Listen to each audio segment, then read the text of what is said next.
देखो, exam point of view से आपके तीन कॉन्सेप्ट इंपॉर्टेंट है। एक तो है properties of electrical field lines, एक है इलेक्ट्रोस्टैटिक शील्डिंग या स्क्रीनिंग कहते हैं, और उसी का एक्सटेंशन है फेराडे केजिंग का कॉन्सेप्ट, और है फील्ड लाइंस के पैटर्न्स। तो ये जो तीन एग्जाम पॉइंट ऑफ व्यू के कॉन्सेप्ट है, आज के लेक्चर का वो टॉपिक है कि उनको हम आसानी से और फंडामेंटली समझे, है ना। तो मैं शुरू करता हूँ यहाँ पे स्टेडी फ्लो। हम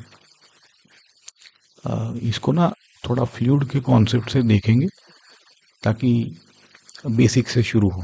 सपोज करो कि ये जो पार्टिकल है रेड, यहाँ पे जहाँ से शुरू हो रहा है वो, it is a gas particle, it can be any liquid particle और it can be a charge as well, it doesn't matter. But after a small time delta T, suppose it reaches here, मतलब है ना, ये T T से शुरू हुआ किसी एक टाइम पे और डेल्टा टी पे यहाँ पहुँचा, और ज़्यादा डेल्टा टी पे कहाँ जाएगा, तो ये सपोज करो यहाँ पहुँचा है ना, और एक सिमिलरली डेल्टा टी ऐड करो, तो ये ऐसे इसका ट्रैवल हो रहा है। अब हम क्या करेंगे कि ये डेल्टा टी जो है वो बहुत बड़ा तो है नहीं, तो हम इसको स्ट्रेट लाइन से ज्वाइन कर सकते हैं।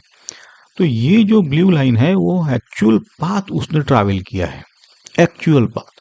So therefore it is the path line.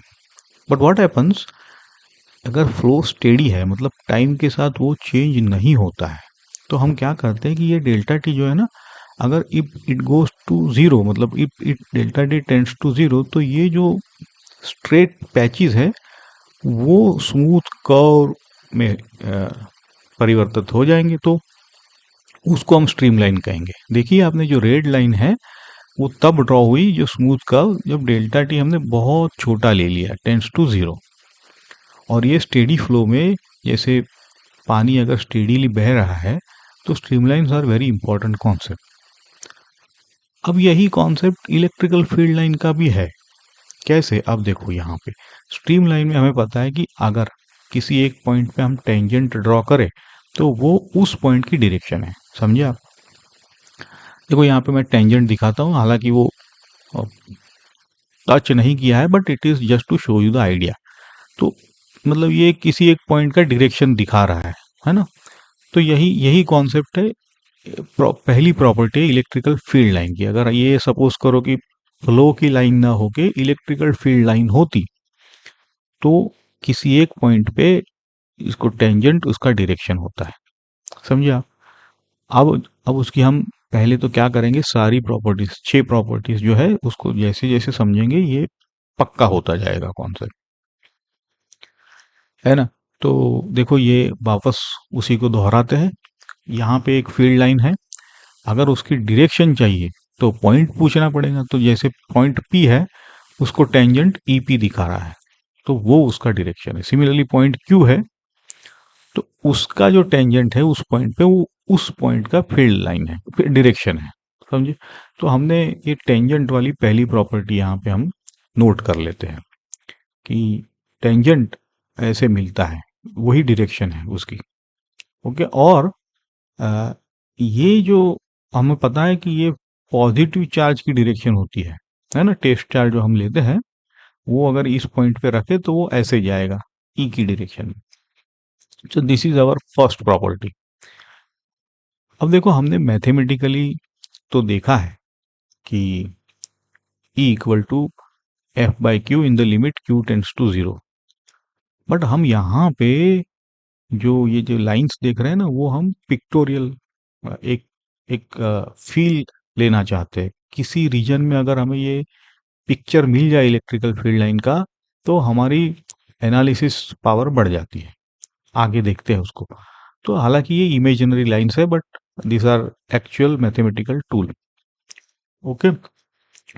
तो इमेजिनरी लाइंस में पहली दो चीज़ें है कि इसका टेंजेंट इसका डायरेक्शन देता है, और ये जो डायरेक्शन है वो पॉजिटिव टेस्ट चार्ज का है। ओके। अब इसको आगे बढ़ाते हैं।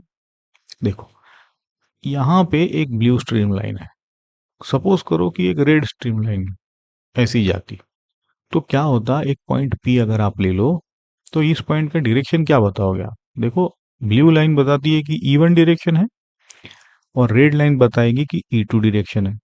अब किसी एक पॉइंट पे तो एक ही डायरेक्शन हो सकती है, इसका मतलब है कि two direction at the same point is not possible, so therefore we can say कि the field lines never intersect. ये इसका मेन वजह है। मेन वजह यह है, ये अपनी दूसरी प्रॉपर्टी होगी। मेन वजह यह है कि एक पॉइंट पे दो डायरेक्शन तो हो नहीं सकती, तो दैट इज व्हाई वी से दे विल नेवर इंटरसेक्ट, है ना। अब हम आगे बढ़ते हैं कि मैग्नीट्यूड के बारे में। तो डेंसिटी बोल लो या स्ट्रेंथ बोल लो। तो जैसे ये ए क्रॉस सेक्शन है वो छोटा है और बी जो है वो बड़ा है, तो छोटे क्रॉस सेक्शन में ज्यादा नंबर ऑफ लाइंस, तो बोलेंगे कि ये स्ट्रॉन्गर फील्ड है, ज्यादा डेंस है, समझे। और it should be noted that the line should cross perpendicular to the area, है ना। तो क्योंकि ये इंपॉर्टेंट चीज है, तभी तो उसका एक्चुअल मैग्नीट्यूड मिलेगा। ओके। इसको हम गॉस जो फ्लक्स कैलकुलेशन करेंगे ना, तब हम इसको हम और ज़्यादा डीप में समझाएंगे। यहाँ तो इतना ही है कि अगर बड़े एरिया में छोटे नंबर ऑफ लाइंस तो वीकर फील्ड है, स्ट्रेंथ, है ना। तो ये दूसरी तीसरी प्रॉपर्टी हो गई हमारी। ओके। देखो मैं आपको रिमाइंड करवा दूं कि ये जो ऐसे जो लेक्चर्स आप अगर साथ साथ करो और नोट करते जाओ अपने पॉइंट्स पॉज करके, तो आपको बेटर एडवांटेज रहेगा। दूसरी यहाँ चीज़ है कि अ, कई चीज़ें मैं आपको कमेंट होते हैं जो एडवांस के लिए होते हैं, बट आप बेसिक जो चीज़ है, जैसे ये लेक्चर बेसिक रहेगा तो ये आपका बोर्ड के लिए एनसीईआरटी के लिए भी है ना। और ऑब्वियसली हम जो प्रैक्टिस करेंगे तब हम एडवांस के धीरे धीरे प्रैक्टिस ज़्यादा करते हैं, बट नेवरथलेस आप अगर आप देखो तो आपका बेसिक यहाँ पे हम कवर कर रहे हैं, तो आप नोट कर सकते हो इसको। ओके। अब देखो यहाँ पे हम क्लैरिटी रखते हैं कि हम क्या करने वाले हैं। जैसे हमने कहा कि हम इलेक्ट्रिक फील्ड लाइंस की बेसिक प्रॉपर्टी देख लेंगे, फील्ड स्ट्रेंथ क्या है, क्यों इंटरसेक्टिंग, ये हमने देख लिया। अब हम इसके पैटर्न देखेंगे आगे कि एक्चुअल पैटर्न जो पूछे जाते हैं। और एक जो मिसकॉन्सेप्शन रहता है कि क्या लाइंस ही एक्चुअल पाथ है चार्ज का, है ना। तो चार्ज का एक्चुअल पाथ नहीं है, वो तो फील्ड लाइन है। It is independent of the charge which is placed later on. अगर लेटर ऑन कोई चार्ज वहां पे रख दे तो वो कहाँ जाएगा उसका हम चर्चा करेंगे। और दूसरा लास्ट इंपॉर्टेंट चीज है फेराडे केजिंग का प्रिंसिपल। ओके, ये अपना आज का एम है। चलो हम चौथी फील्ड लाइन पे आते हैं कि फील्ड लाइन तो हमने समझ ली, लेकिन यूजुअली उसका स्टार्ट पॉजिटिव से होता है और एंड अगर प्रिफरेबली नेगेटिव चार्ज है तो वहां पे एंड होगा। अगर नेगेटिव चार्ज आसपास नहीं है तो वो इन्फिनिटी पे एंड होगा। देखो यहाँ पे हमने ओरिजिन उसका पॉजिटिव चार्ज है और वो प्रिफर करेगी कि नेगेटिव पे एंड हो, तो ये ऐसे ड्रॉ होता है ना। आ, अगर नेगेटिव चार्ज नहीं होता तो इन्फिनिटी पे जाता। दूसरा, अगर नेगेटिव चार्ज वीकर होता मतलब वहां पे कम फील्ड लाइन जाती, और पॉजिटिव चार्ज ज्यादा होता तो जो फील्ड लाइन बाकी की निकलती वो इन्फिनिटी पे जाती। हालांकि यहाँ पे हम इन्फिनिटी दिखाई नहीं है, पर आगे पैटर्न में हमको आपको दिखा देंगे कि जो ज्यादा की लाइनें है ना वो नेगेटिव में न जाके इन्फिनिटी पे जाके मर्ज होती। ये चौथी प्रॉपर्टी है। अब पांचवी जो प्रॉपर्टी है, पांचवी और छठी, वो कंडक्टर के लिए है ना। कंडक्टर हमने वैसे तो देखा है, और आग ये थोड़ा और एडिशन है, उसके बाद आगे और एडिशन होता रहेगा। तो कंडक्टर के अंदर फील्ड क्या होता है, जीरो होता है, ये हमने देखा था। और कब क्यों जीरो होता है, क्योंकि इलेक्ट्रोस्टैटिक इक्विलिब्रियम, इक्विलिब्रियम मतलब मोशन का जो इलेक्ट्रॉन है उनका कोई मोशन नहीं है, इसीलिए ये कंडक्टर की प्रॉपर्टी है। दूसरा है कि जो भी फील्ड कंडक्टर के पास आएगी ना वो हमेशा उसको परपेंडिकुलर रहेगी। क्यों? क्योंकि अगर परपेंडिकुलर नहीं होती तो एक कंपोनेंट सरफेस के अलोंग होता और सरफेस के अलोंग जैसे ही लगा आपने साथ वो इलेक्ट्रॉन को भी मोशन करवा देता। इसीलिए तो इलेक्ट्रॉन का तो मोशन है नहीं, तो इसीलिए ये परपेंडिकुलर रहते हैं। ये this is one of the explanation. Okay, तो ये 6 प्रॉपर्टीज हमने समझ ली है। खास करके कंडक्टर का टॉपिक जब आगे आएगा ये बहुत ही काम आने वाला है न्यूमेरिकल्स के लिए। ओके, अब ये जो एक्चुअल पाथ यही में पूछा जाता है कभी कभी, तो ये है कि फील्ड लाइन तो फील्ड लाइन है, लेकिन अगर उसके ऊपर सपोज करो कि पॉजिटिव चार्ज दे दिया, तो जैसे हमने कर्व फील्ड लाइन दिखी, तो क्या वो पॉजिटिव चार्ज जो है वो पूरा कर्वेचर में जाएगा? नहीं, वो वैसा नहीं होता है। क्यों? क्योंकि अब ये काइनेमेटिक्स का है। देखो, सोचो कि कर्वेचर है, मतलब कि सेंट्रीपिटल एक्सेलरेशन होगा, है कि नहीं? तो तभी तो कर्वेचर है। नेवरदलेस अगर स्ट्रेट लाइन है तो डायरेक्शन, वेलोसिटी और एक्सेलरेशन सेम है, तो वो पार्टिकल फॉलो करेगा। बट जब यूजुअली फील्ड लाइन स्ट्रेट नहीं होती है एक्चुअल में, जैसे हम देखेंगे पैटर्न में, तो उस वक्त जो कर्व अगर है तो particle not necessarily will follow the field line. Why? Because it has its own inertia, है ना? एक्सेलरेशन और वेलोसिटी कोइंसाइड नहीं हो रही है, तो उस इंस्टेंट पे वो टेंजेंट जाएगा, और टेंजेंट इसलिए जाता रहेगा क्योंकि उसके पास उसका इनर्शिया है। Okay, so we can not guarantee कि वो उसी कर्व पाथ पे चलता रहेगा। That's the explanation. आपको सिर्फ इतना याद रखना है एग्जाम पॉइंट ऑफ व्यू से कि जो फील्ड लाइन है वो एक्चुअल पाथ नहीं है चार्ज का, बस इतना ही है। जैसे मैंने शुरुआत में आपको दिखाया था कि वेलोसिटी ऑफ द पार्टिकल अगर है तो वो एक्चुअल पाथ लाइन फॉलो करता है, but in this case field lines are existing, and if you place charge on that, then it's a different story. Okay, आगे बढ़ते हैं। अब हम पैटर्न्स देखते हैं। जैसे ये एक पैटर्न आपको पता है कि पॉजिटिव चार्ज का पैटर्न ऐसा है स्पेरिकल होता है, और ये जाएगा इन्फिनिटी तक। तो this similarly we will see, इसको आइसोलेटेड कहते हैं। तो हम दो चार्जेस है, पॉजिटिव नेगेटिव, तो डायपोल कहेंगे।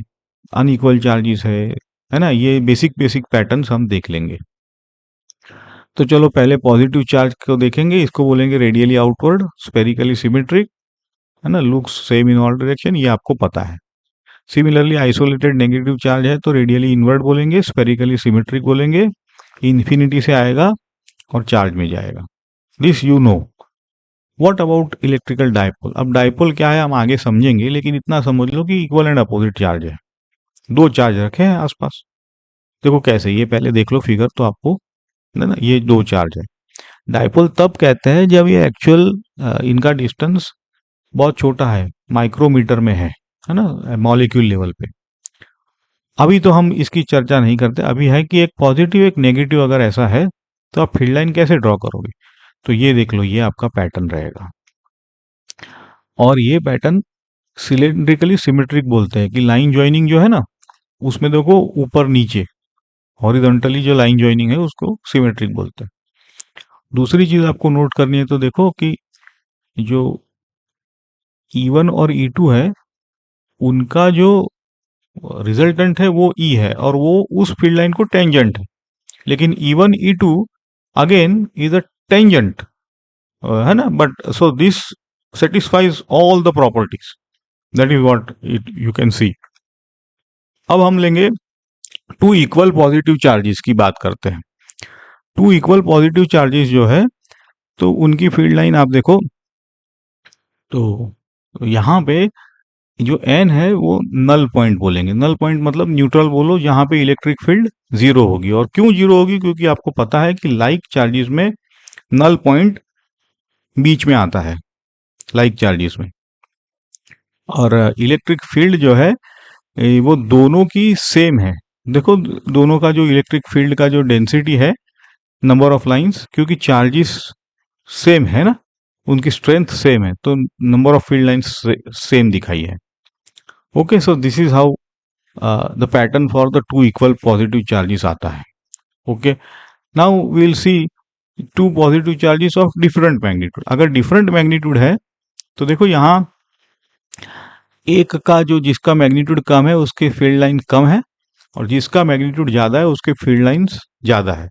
Again neutral point is in between two charges and it shifts towards the weaker charge, we know that. And again this is called cylindrically symmetric. ये भी हॉरिजॉन्टल लाइन जो है, line joining, उसके ऊपर नीचे देखो सिमेट्रिक पैटर्न बनाता है. This are the patterns that you should be familiar with, क्योंकि later on it is not that simple even if it appears to be, है ना, लेटर ऑन. अब अनलाइक चार्जेस ले लो जहां पे दोनों के मैग्नीट्यूड डिफरेंट है.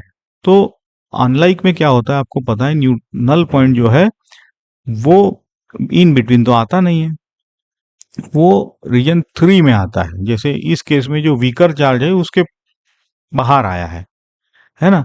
और देखो पॉजिटिव चार्ज यहाँ पे स्ट्रॉन्गर है क्योंकि ज्यादा यहाँ से फील्ड लाइन निकली है, और नेगेटिव चार्ज वीकर है क्योंकि उसमें 3 ही फील्ड लाइन है ना. तो और जो ज्यादा फील्ड लाइन है वो टर्मिनेट होंगी इन्फिनिटी पे जाके. Okay, so and again this is cylindrically symmetric, मतलब लाइन ज्वाइनिंग जो है हॉरिजॉन्टल उसके ऊपर नीचे ये शेप सिमेट्रिक रहता है. So these are the patterns, basic patterns that you should be familiar with. आगे अब बेस बोर्ड लेवल पे इतना बहुत है, एडवांस में जो एग्जाम्पल कवर करेंगे उसमें हम देखेंगे कि इसको कैसे पूछते हैं और कैसे सॉल्व, वो नेक्स्ट लेक्चर में हम करेंगे इसको. अब आता है ये शील्डिंग का कॉन्सेप्ट. तो ये जो नीचे लिखा रखा है वो उसका डेफिनेशन है कि वो लिमिट करता है इलेक्ट्रिक फील्ड को. जैसे ये पॉजिटिव क्यू चार्ज है तो वो तो सब जगह फैलेगा, इसका फील्ड लाइन तो आपको पता है. बट सपोज करो कि यहाँ पे एक कंडक्टर रख दो, तो इसकी फील्ड लाइंस अब राइट हैंड साइड पर देखो तो पॉजिटिवली स्ट्रेट लाइन बनेगी. अगर मुझे ये स्ट्रेट लाइन को रोकना है तो मैं इसको राइट हैंड साइड पे अगर अर्थिंग कर दूं तो ये सारे जो पॉजिटिव चार्ज है एक्स्ट्रा, वो तो एक्स्ट्रा चार्ज है, इसलिए वो अर्थ उसको नलीफाई कर देगा. और बेसिकली अगर अर्थ ने उसको नलीफाई कर दिया तो वहां पे फील्ड लाइंस होंगी नहीं क्योंकि चार्ज ही नहीं है ना. तो यही है इलेक्ट्रोस्टैटिक शील्ड स्क्रीनिंग का मतलब है कि reducing the electric field, limit कर देना उसको, प्रोसेस को. This is the basic concept. इसी कॉन्सेप्ट को एक बार डेफिनेशन देखो आप, और हम इसी कॉन्सेप्ट को और एक बार देख लो, समझ लो कि फिगर ए में जो चार्ज था उसकी वजह से चार्ज सेपरेशन हुआ, फिर पॉजिटिव चार्ज की वजह से फील्ड लाइन ऐसी हुई, लेकिन अगर आपने अर्थिंग कर दिया तो वहां पे चार्ज नलीफाई हो जाएगा ना. तो और हमने अर्थिंग का कॉन्सेप्ट काफी हद तक अर्थिंग के लेक्चर में देखा है. सो I will assume that you know. So therefore on the right hand side of the figure B there is no electrical field. So this is called as limiting the electrical. अब limit क्यों करते हैं, क्योंकि electrical field अगर है तो it can B unsafe for several reasons. अब हम देखते हैं केजिंग का कॉन्सेप्ट. ये भी बेसिकली यही कॉन्सेप्ट है कि अगर मेटल है तो उसका जो टिपिकल पैटर्न है वो, जैसे देखो यहाँ पे वापस एक बार क्यू की वजह से inside the metal E zero होता है ना, क्योंकि चार्जेस रीअरेंज होते हैं. लेकिन अगर सपोज करो कि ये मेटल ना हो के रिंग होता, पूरा हॉलो रिंग, तो भी inside the hollow ring E zero होता है. क्यों? क्योंकि देखो पॉजिटिव चार्ज की वजह से और नेगेटिव चार्ज की वजह से जो अंदर इलेक्ट्रिक फील्ड इंटरेक्ट करेंगे ना, वो एक दूसरे को कैंसिल कर देते हैं. That's the overall intuitive way of thinking. उसका रिगरस मैथमेटिकल डेरिवेशन भी है, जरूरत नहीं है उसकी. So therefore if E is zero, अंदर जो भी आप इंस्ट्रूमेंट या पर्सन रखोगे वो सेफ रहेंगे because there is no electrical field. और यूजुअली फेराडे केज अगर सिंपल है तो उसको अनर्थ रहते हैं कि अर्थिंग की जरूरत नहीं रहती. बट अगर हाई वोल्टेज है तो उसको अर्थिंग कर देना ज़रूरी है, ताकि वो अगेन जो चार्जेस, ज़्यादा चार्जेस आए उनकी वजह से जो फील्ड है उसको लिमिट करे। सो this is again whatever I have explained is written here in this slide. आप you can go through it, but essentially we have covered these things. Okay, so आप now stay in tune, because next lecture में हम इसके numerical करने वाले हैं। Anyways, ये जो हमारा समरी है कि देख लिया हमने कि टेंजेंट होता है, डेंसिटी क्या होती है, लाइंस नेवर इंटरसेक्ट, ये जो बेसिक है ये आपको अब, because this is what they expect. Patterns भी हमने देख लिए कि क्या होते हैं, पॉजिटिव नेगेटिव, नेगेटिव नेगेटिव, आपको ड्रॉ करना आना चाहिए, प्रैक्टिस एक बार करनी जरूरी है। कॉन्सेप्चुअल पॉइंट जो पूछा जाता है वो ये है कि ट्रेजेक्टरी अगर एक्चुअल है फील्ड लाइन की तो जरूरी नहीं है ना, ये हमने बता दिया। दूसरा है कंडक्टर के अंदर फील्ड जीरो होती है, इसलिए वो फेराडे केजिंग के कॉन्सेप्ट में काम आता है, यही प्रिंसिपल है। ओके, नेक्स्ट लेक्चर में जैसे मैंने कहा कि हम न्यूमेरिकल्स करेंगे फील्ड लाइन के ऊपर बहुत सारे। उसके बाद जो है वो आपका डाइपोल का कॉन्सेप्ट हम समझेंगे, जो एग्जाम पॉइंट ऑफ व्यू से दोनों जेई और बोर्ड में इम्पॉर्टेंट है। उसके बाद आपका फ्लक्स का कॉन्सेप्ट आता है, और फ्लक्स के कॉन्सेप्ट के लिए फील्ड लाइंस का समझना जरूरी है ना। और गॉस लॉ, फ्लक्स को समझने के बाद गॉस लॉ की बातें हैं। तो ऐसे हम सिस्टमेटिकली आगे प्रोसीड करेंगे। Stay in tune. Thank you.